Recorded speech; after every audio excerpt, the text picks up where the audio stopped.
The big game is fast approaching, but wait, you still haven't got your tickets. You've spent hours searching, but you're still confused about ticket prices. Time to stop searching. Visit ticketcompare.com. We compare ticket prices for all the popular leagues and tournaments for you. We work only with the most trustworthy sites, so you can have peace of mind when buying your tickets. Compare prices, buy tickets, get to the game. Ticketcompare.com. Buying tickets made simple.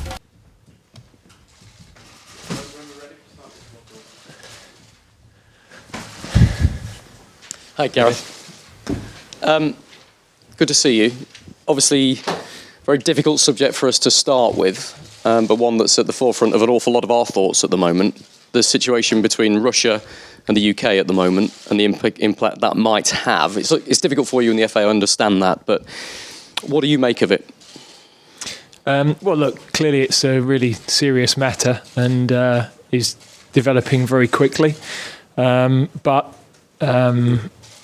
My job as the England football manager is to concentrate on the football and prepare the team. So as far as all my briefings and information is, we're preparing to go to the World Cup. There's no doubt in our mind that's what we should be doing. The only thing that at this stage is of highest importance is safety and security of our players and absolutely of our travelling supporters. So they're the things that we're focused on, really.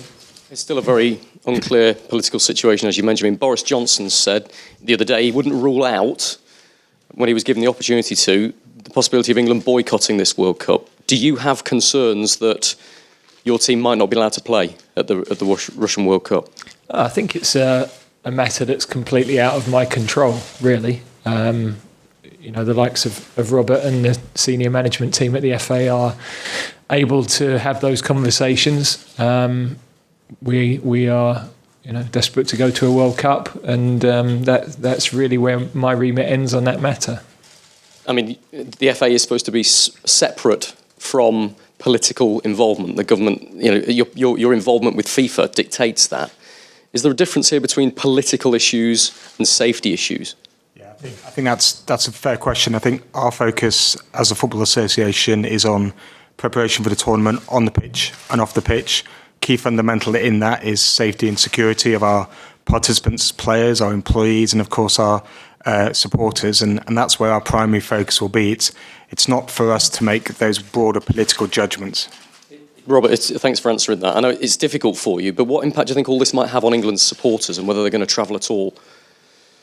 Well, I think that's an issue where the supporters will be working closely with the Football Supporters Federation, the England supporters groups that we organise, and they'll be sharing information that's handed to them by the government, the FCO, and they will take those judgments. I mean, we obviously welcome the support we get. We have brilliant, very loyal travelling support, and we want to see that continue.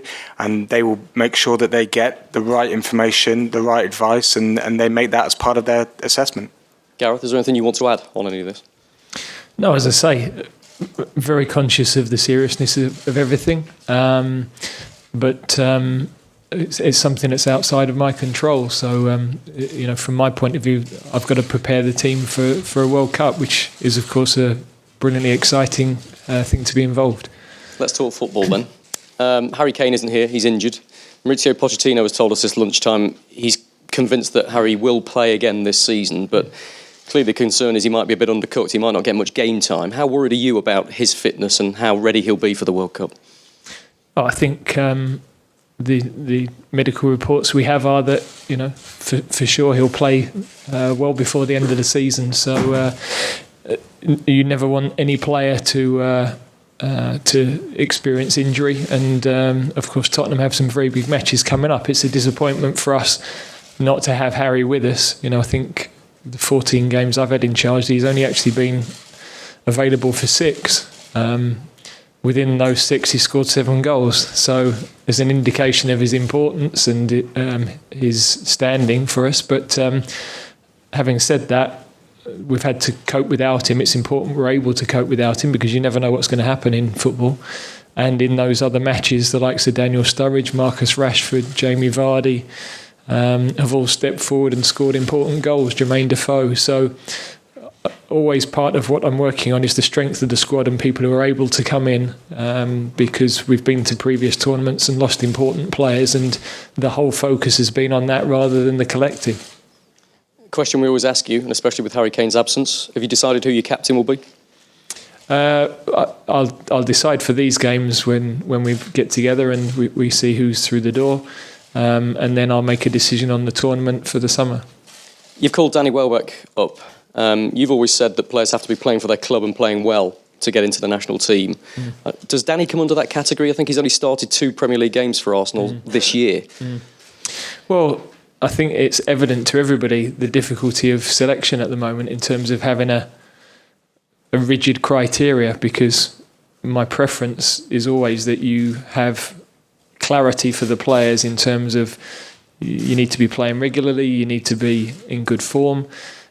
It's obvious to everybody that we have a very small number of players, English qualified players, playing in the Premier League. On top of that, a lot of our better players have missed time with injury or have, through selection, missed matches.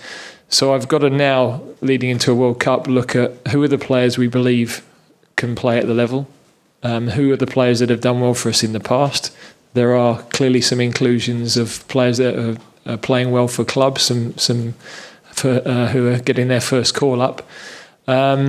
So there is a little bit more complex minefield to get through. Danny as a replacement really for Harry, in that we have forwards that can run in behind defences, and his physical presence is a little bit different to the profile of others who might have come in to fulfil that role. You mentioned some of the new call-ups there. Nick Pope catches the eye. One of 4 goalkeepers you've called up. Why Pope? And does it show that you've called up 4 that position is still very much up for grabs? Yeah, with Nick, his form has been excellent. It's great credit to Burnley and Sean that we've got 2 of their sort of defensive unit in the squad. It shows the work that they do.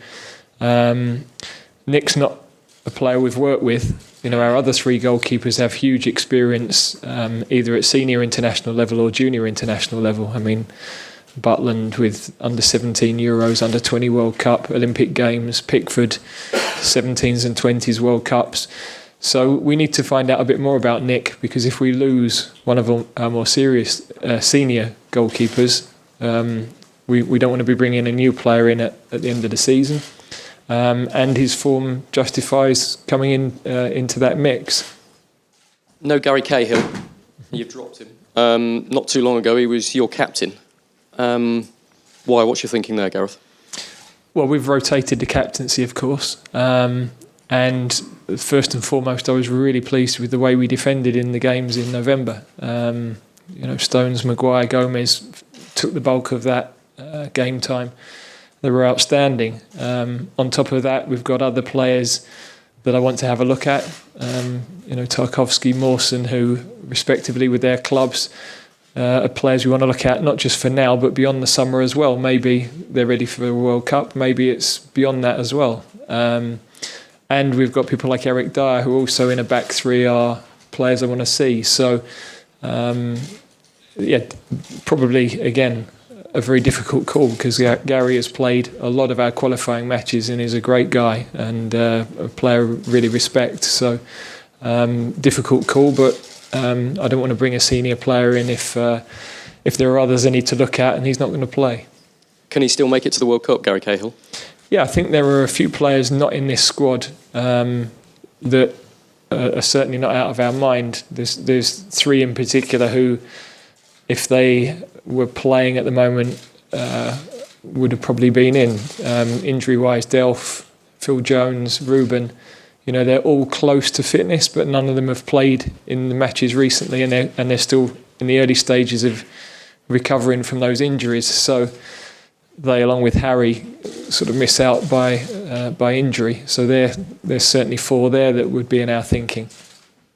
Joe Hart, you've shown an awful lot of faith in him, calling him back up despite the lack of game time he's had. A few months ago, I think 4 months ago, you sat here and said if the World Cup was then, he would have been your first choice. Has he got a long way to go, though, to get that first choice back? Yeah, clearly the number 1 jersey is up for grabs. Joe's had a difficult period with his club where he had to miss a game at Manchester City just after David Moyes came in. Team were very solid. I think David did a really good job in those early weeks of making West Ham more solid, and the whole team benefited from that. And Joe found himself out of the side. So I think from our point of view, he's 74 caps. He's been our number one through the qualifying. He's an important member of the squad. So we wanted to keep him involved in what we're doing, because we don't really know how the next 8 to 10 weeks pan out for all of our goalkeepers. But there's good competition for places, and I think they're all looking forward to that. Last one from me. I'll let somebody else ask you about Lewis Cook, which is another great story. But Jack Wilshere back in the squad, hasn't played for England since Euro 2016. You've missed him, haven't you? Well, Jack's a player that has unquestionable talent. I know I've had to field a lot of questions about him over the last 6 months or so. But the key for me was that he's now playing in the games that matter for Arsenal, and he's been playing well. Physically, he's getting closer to where we believe he can get, and he's having a good influence on games. So I think it's a good opportunity, given his technical ability, passing ability in the midfield area. But Lewis Cook in the same vein. He's a talented footballer with a nice range of passing, and we want to progress the ball through midfield. And Lewis is a player that, great pedigree with us, under 17 European champion, under 20 World Cup winning captain. Those experiences have got to count for us as we build a team. And he's playing really well for Bournemouth in a side that play good football, and comfortable receiving the ball in any area of the field. We're looking forward. We had a brief spell working with him in November, and we're looking forward to working with him again. Hi, Gareth. I just want to return to Russia, if I may, briefly. I wondered, in general terms, what your view is about sport in general, and potentially this time a national football team being used as a political tool. Well, at the moment, that's hypothetical, and the real questions are difficult enough without answering the hypothetical ones. So we just have to wait and see how things play out. It's not something that I'm concerned about at the moment. Again, I recognise the seriousness of what's happened, but we really don't know how the thing's going to play out moving forward. Have you thought about, though, if the government did eventually say it would encourage the squad not to go, how you'd react to that? No, I haven't thought about that, because, again, I've got to focus. My job is to focus on the football, is to focus on preparing the team, and I think the public wouldn't expect anything else. And we have important positions throughout our organisation where their priority is to deal with those issues. And I've got to make sure I don't get distracted by things that are outside my control, whether that's political or football. You mentioned the team. If a member of your squad did come up to you and say they were slightly concerned about what was happening and the prospect of going to Russia, what would you say to them at this stage? Yeah, always when we're preparing for any away match, and of course we've travelled all around the world, so it's really important for us that our players and their families and our supporters feel that they're safe, feel that there's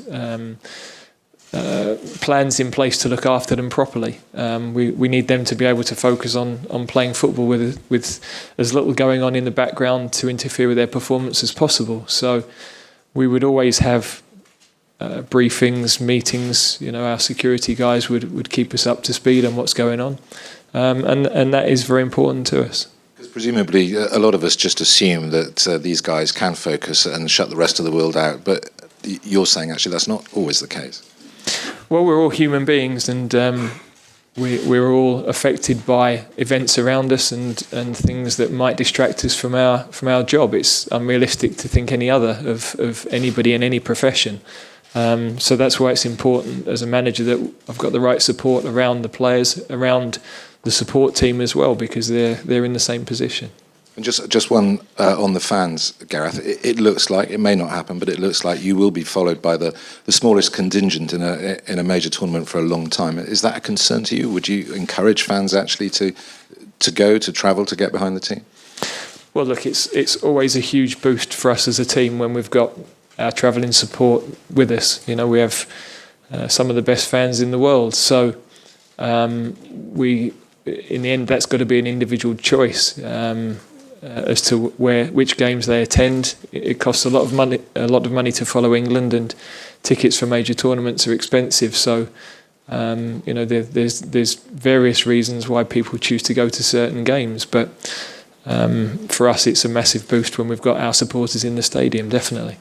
Rob, just one for you. Is there any way you can explain how, on a daily basis or a regular basis, interaction between the government, Foreign Office and the FA is working at the moment, given developments? Yeah, sure. So before every tournament in the build-up, we will have joint working groups with the Foreign Office, the Home Office, the policing force, particularly the UK football unit, and the supporters groups, and we'll be putting in joint plans in place to how do we share information, guidance, best practice for those travelling.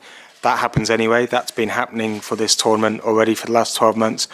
Obviously, with the news as it changes, those efforts will intensify and escalate as you would expect. But the mechanisms and the kind of relationships are all established for us to do that. So lots of conversations between officials, both at Wembley, in Whitehall, in Westminster, and of course out in Russia as well. But we're confident that we have the right relationships and the right apparatus in place to share that information and ensure primary concern that the supporters in particular are receiving the right guidance and advice before they travel.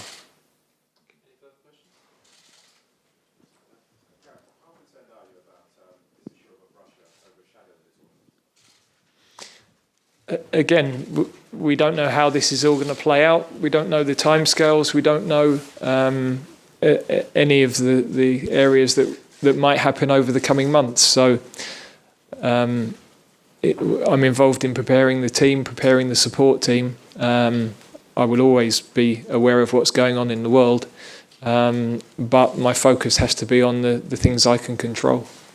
And the last question, in terms of your squad selection, which would you say is the biggest area of challenge for you? Goodness me. I think there's always a challenge in every position. We're at a stage where now you're getting down to very important decisions positionally, very important decisions on the balance of the squad, the right type of personalities to have in the group. So every decision, it's why I'm normally seen at a game somewhere or other, because we want as much information as we possibly can on the performances of all players in all positions that they play against different levels of opposition in different types of games. And that's fundamental to us doing well in the tournament. We've got to select the right people.